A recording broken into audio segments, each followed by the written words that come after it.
Sir मैं ज़ीरकपुर में रहती हूँ। सर मेरे साथ एक विपिन नाम का लड़का जो कि एडवोकेट है, नारायणगढ़ का रहने वाला है वो।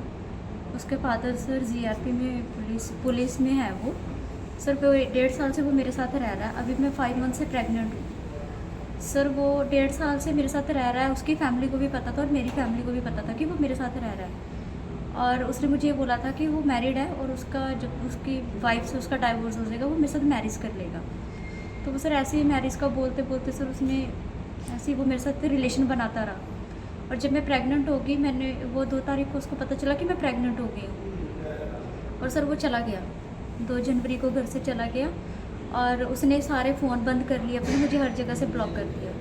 सर जब मैंने एक प्रेगनेंसी किट से चेक किया कि मैं प्रेग्नेंट हूँ, तो सर मैंने उसके फादर को वो भेजी, तो उसके फादर ने ब्लॉक कर दिया मुझे। और उसने विपिन ने एकदम से अपना फ़ोन ऑन करके मुझे कॉल किया और उसने मुझे बोला कि ये सब क्या ड्रामा है, क्या झूठ बोल रहे हो। तो जब मैंने उसको फिर से एक फ़ोटो भेजी कि हाँ मैं प्रेग्नेंट हूँ, तो वो 22 तारीख को वापस आया। 22 जनवरी को वो घर पे वापस आया। 22 जनवरी को वापस आने के बाद मुझे हल्की स्पॉटिंग हो रही थी ब्लीडिंग की, तो वो मुझे नेक्स्ट डे आके वो मुझे एक डॉक्टर के पास लेके गया, IVF हॉस्पिटल में, जो कि डॉक्टर ने वहाँ पे मेरा कुछ टेस्ट किया और मुझे बताया कि ये प्रेग्नेंट है। और उसके बाद वो घर पे आया। घर पे आने के बाद वो 27 को फिर वापस चला गया। वापस आके उसने मुझे बोला कि मैं मार्केट जाके आ रहा हूँ, और सर वो वापस नहीं आया। उसने अपना फ़ोन अपना सब कुछ बंद कर दिया। मैंने उसके फिर से फादर को कॉल किया, तो मेरा किसी ने फ़ोन नहीं उठाया। मैंने उसकी मदर को कॉल किया, सबको, मैंने उसकी पूरी फैमिली को कॉल किया, किसी ने मेरा फ़ोन नहीं उठाया और मुझे हर जगह से ब्लॉक कर दिया। और सर मैंने जाके फिर अपना मेडिकल करवाया डकोली हॉस्पिटल में। डकोली हॉस्पिटल में सर पुलिस वाले आए मेरा बयान लेने के लिए रात को 8:30 बजे, जो कि मैं सुबह की 9 बजे एडमिट हुई थी हॉस्पिटल में जाके। रात को 8:30 बजे पुलिस वाले आए, ASI Gurpreet sir, ASI madam महिमा, एक हरविंदर सर। तो सर वो आए, उन्होंने मेरे से विपिन के फादर का नंबर लिया, कॉन्टैक्ट नंबर लिया, उन्होंने उनको कॉल किया। उनको कॉल करके फिर उन्होंने मेरे साथ बात करवाई कि हाँ हमें कल 4 बजे तक का टाइम चाहिए। तो सर मैंने उनको बोला कि मैं कोई टाइम नहीं देना चाहती, जो भी है बनती कार्रवाई उस पर करो। सर उन्होंने कोई मेरे बयान नहीं लिए, कुछ नहीं लिए, और वो वहाँ से चले गए। उसके बाद सर मैंने हेडक्वार्टर कॉल किया, SSP ऑफिस हेडक्वार्टर कॉल किया। उसके बाद वो 10:30 बजे वापस दोबारा आए मेरे बयान लेने के लिए। उस टाइम आए रमनजोत कौर मैडम बयान लेने आए मेरे, और ASI गुरप्रीत सर और ASI महिमा मैडम।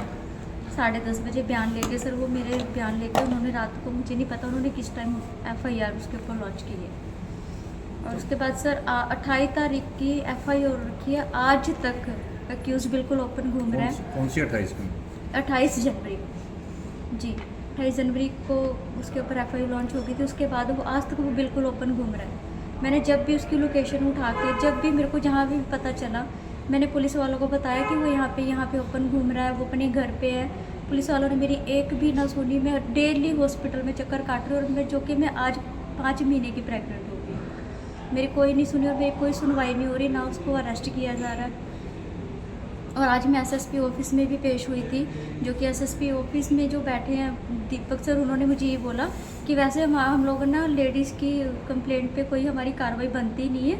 फिर उन्होंने SHO को कॉल किया। SHO को कॉल करने के बाद उन्होंने बोला कि मैं तो उदयपुर हूँ, मैं अभी छुट्टी पे हूँ, तो मेरी नॉलेज में ये केस है, हो जाएगी इस पर कार्रवाई। तो अभी इस रिगार्डिंग किसी और से भी मिले?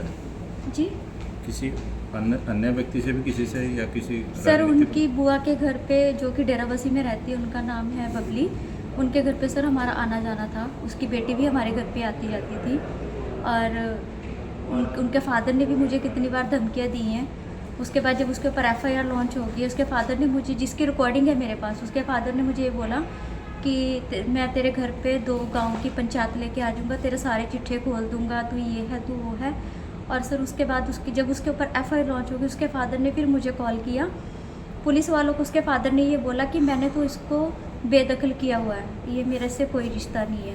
और सर वो मुझे कॉल करके रिकॉर्डिंग में बोल रहा है कि मेरे लड़के से मेरी डेली बात हो रही है और मेरे मन को संतुष्टि है, वो ऐसे आपके सामने नहीं आएगा, वो तब आपके साथ रहेगा आके जब आप अपनी FIR वापस ले लोगे। क्या नाम है जो आरोपी के पिता हैं? सर उनका नाम शक्ति प्रसाद है, वो जीआरपी में एक पुलिस वाले हैं, पुलिस कहाँ पे? कर्मचारी है सर। वो मुझे जहाँ तक पता वो अम्बाला में उनकी ड्यूटी है, रेलवे में ही उनकी ड्यूटी होती है। जिस लड़के के ऊपर आप आरोप लगा रही हैं वो लड़का कितने टाइम पहले आपके संपर्क में आया था? सर वो 2023 नवंबर को वो मेरे संपर्क में आया था। मैं अपने हस्बैंड के मेरे हस्बैंड के साथ मेरा डिस्प्यूट चल रहा है, 7 या 8 साल से हम लोग अलग रह रहे हैं। मैं अपने बच्चों को लेकर अलग रहती हूँ, तो सर मैं उसी के रिगार्डिंग उसको मिली थी। उसने आपको मतलब क्या आश्वासन दिया, मतलब जब आपसे मुलाकात पहली बार हुई सर उन्होंने मुझे ये बोला था कि आप मेरे चैम्बर में आओ नारायणगढ़ में। मैं और मेरी एक फ्रेंड में उनके चैम्बर में गई थी, तो सर वहाँ पे उन्होंने मेरे साथ कांटेक्ट किया, मुझे अपना कांटेक्ट नंबर दिया। तो सर उन्होंने मेरे से फिर मतलब उन्होंने मेरे केस के रिगार्डिंग मेरे से 25,000 मांगा, जो कि मेरे पास नहीं था क्योंकि मैं एक गरीब फैमिली से हूँ। तो फिर वो सर ऐसे बोलने लगे थे कि कोई बात नहीं, मैं आपकी हेल्प करूँगा। उसके बाद सर मुझे मेरी उससे डेली बात होती थी केस को लेकर। तो उन्होंने मुझे एक बार ये बोला कि मैं भी अपनी वाइफ से परेशान हूँ, मेरी वाइफ का भी बाहर किसी के साथ रिलेशन है और आपका भी केस कुछ ऐसा ही है कि मैं चाहता हूँ कि हम दोनों मैरिज कर लेते हैं। तो सर मैंने उसको बोला कि मैरिज तो हो ही नहीं सकती, ना तो मेरा डाइवोर्स होगा ना तेरा। तो सर वो 4 मार्च को उसके बाद मेरी उससे डेली बात होती रही फ़ोन पे। और उसके बाद सर वो सीधा 4 मार्च को मेरे घर पे अपने घर वालों से मेरे घर छोड़ के मेरे घर पे आके रह रहा है। 4 मार्च से लेके वो अभी जनवरी तक वो मेरे साथ ही रहा। 4 मार्च 2024। जी और मतलब ये आपने बताया कि मतलब लगभग 10-11 महीने आपके घर पे ही रहा वो। जी लगातार। आपके घर में और कौन कौन है? सर मैं अभी जहाँ मैं अभी मोतिया रॉयल सिटी में रहती हूँ, वहाँ तो मैं और मेरे 2 बच्चे रहते हैं, लेकिन मेरे मदर और फादर आते रहते हैं।